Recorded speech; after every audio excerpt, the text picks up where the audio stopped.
How to fix stuck and frozen Android phone. If you find this video helpful, drop a like and subscribe. First thing you want to do is execute a hardware level force restart. A software crash can mimic a dead phone, so you have to bypass the touch interface using your physical buttons, which are going to be located on the right side of your phone, most usually. So what you want to do is press and hold down the volume down button and the power key at the exact same time. As you can see, when you do it, you're going to be brought up with this menu right here. It's going to show power off, restart, emergency call, and medical info.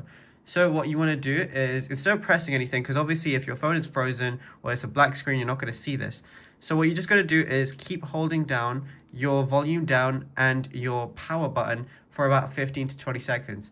Don't let go until you see your phone's logo appear, whether that's Android, Samsung, or anything else. So as you can see now, it's black screen, but this is going to cut the mechanical power pathway internally and force the motherboard to perform a hard reboot. So just keep holding it down for as long as you can. And as you can see, my logo just appeared right now, and that's how I know it's now basically restarting the phone. After that, you shouldn't be frozen anymore. I shouldn't be getting any more black screens because whatever bug or issue was happening, it's not going to work now.